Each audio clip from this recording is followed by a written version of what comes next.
Bonjour à tous. Aujourd'hui, nous allons voir un petit peu les valises de diagnostic.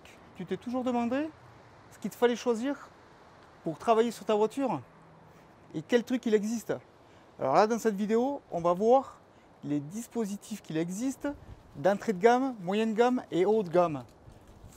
Alors attention, ce n'est pas une démonstration de ce qu'il te faut acheter, c'est juste une démonstration de ce qu'il existe comme dispositif de diagnostic et qui va te permettre peut-être de choisir celui que tu aurais besoin.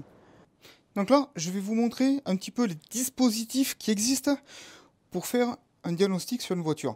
Je ne vais pas vous expliquer comment faire un diagnostic, je vous explique les principaux dispositifs qu'il existe pour faire un diagnostic sur une voiture. Je ne suis pas là pour vous montrer comment fonctionne chaque truc, je vais plus vous parler de qu'est-ce que c'est qui existe et à quel niveau il serait intéressant pour vous d'avoir soit celui-ci ou celui-ci.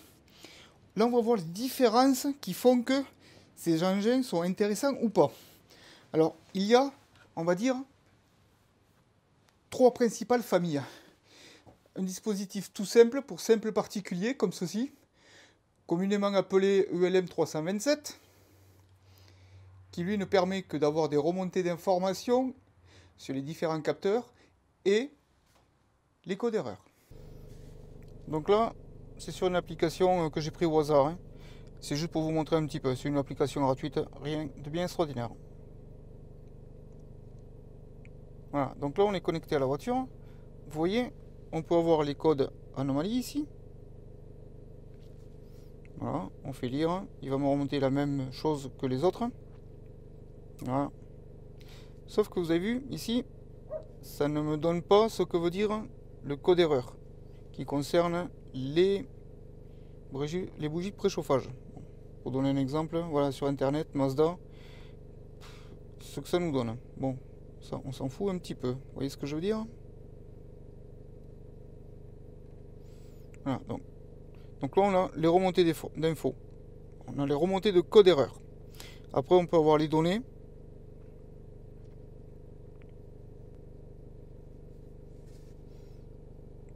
Donc là on a juste la version avec la remontée d'infos pour la tension de la batterie et de la rampe d'injection à carburant. Bon, on s'en fout un peu, mais comme c'est la version gratuite, il n'y a pas grand chose. On va aller en prendre une autre pour voir. Voilà, donc celle-là, c'est pareil, elle est... Donc, vous voyez, on ne peut avoir que des remontées d'informations. Ici, on peut avoir les codes d'erreur aussi, pareil. Hop, non pas reset. Voilà, le P38, machin. Hop là. Sur les capteurs, voilà ce qu'on peut faire juste avec une application de type ELM 327. Remontée d'informations de certains capteurs et la lecture de code erreur. Voilà, pas plus. Vous avez ce dispositif ici avec le logiciel sur l'ordinateur et le VCI qui lui fonctionne soit par connexion au PC en Bluetooth ou en USB. Bon, comme vous pouvez le voir là, on est sur WOW avec le défi avec le DS150. Donc on est sur la Mazda 1.6. Hop. Diagnostic sur les lignes moteurs.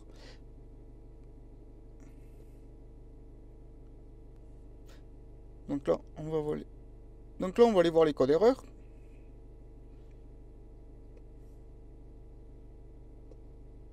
Qui apparaît.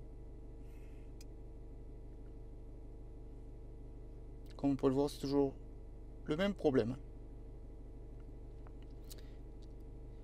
Alors, liste des données, c'est ce qu'on peut avoir en temps réel. Là, on va s'intéresser aux fonctions plutôt. Et dans le calibrage, vous voyez, il me propose que ça. Je n'ai rien d'autre. On va essayer même avec un autre, on va essayer avec Delphi pour voir.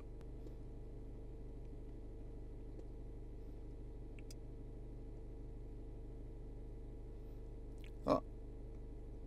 Pour appeler les codes d'erreur, toujours pareil, on aura toujours le même problème. Ça c'est pour effacer, on s'en fout. Et là, on va aller voir les options un peu qui nous sont proposées sur la Mazda. Vous voyez, j'ai pareil que l'autre, je n'ai pas plus. Par exemple, si je voulais appairer ma vanne GR, je ne peux pas le faire avec ça.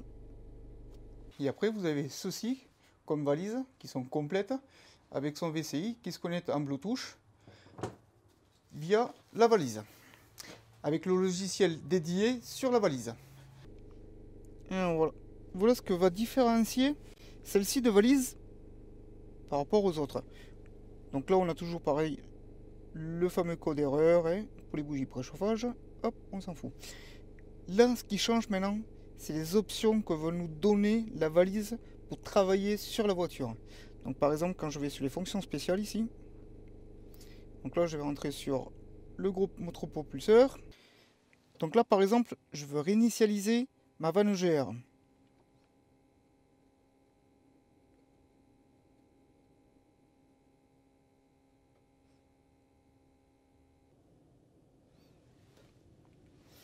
Donc là, comme on peut le voir, j'ai le reset de la vanne EGR ici, ou ici, de la réinitialisation. Donc là, par exemple, il y a une autre fonction aussi. C'est celle-ci. Programmation du module.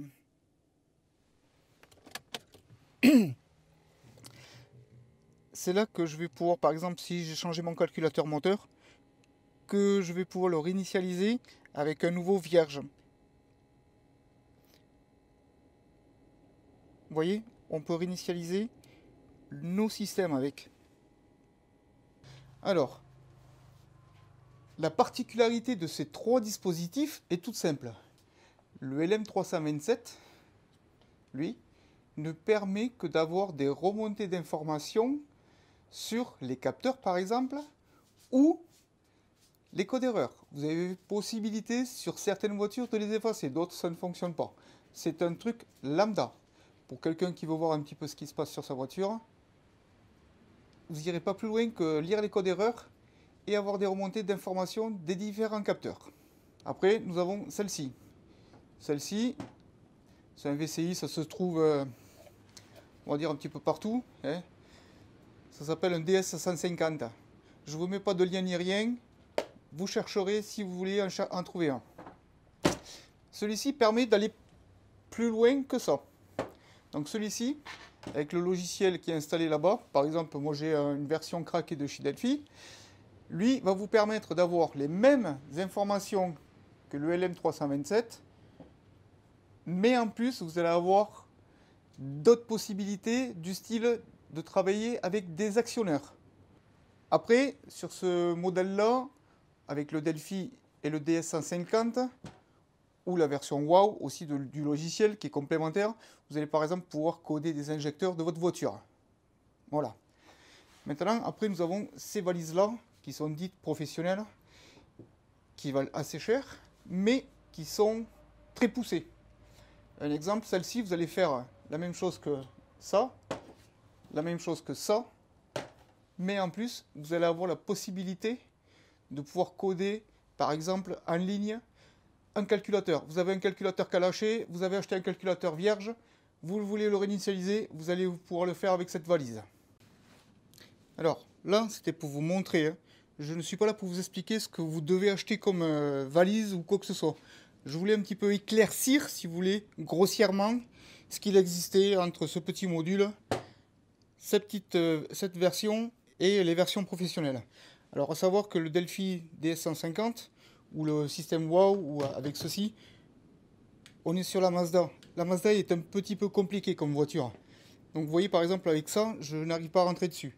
Par contre, à rentrer dessus, je n'arrive pas à avoir grand chose comme, on va dire, option pour travailler sur la voiture.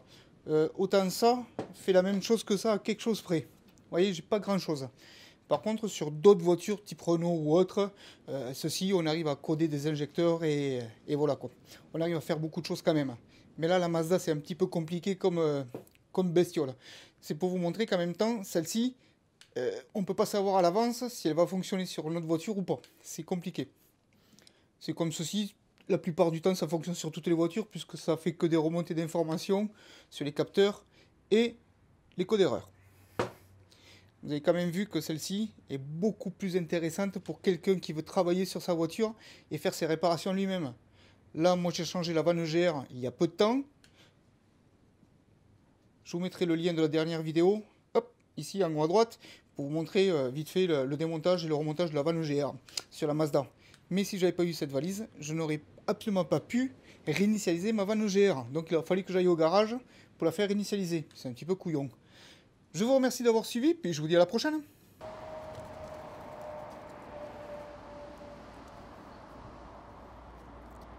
Eh le gros, ça te fait pas chier de pisser sur le toy?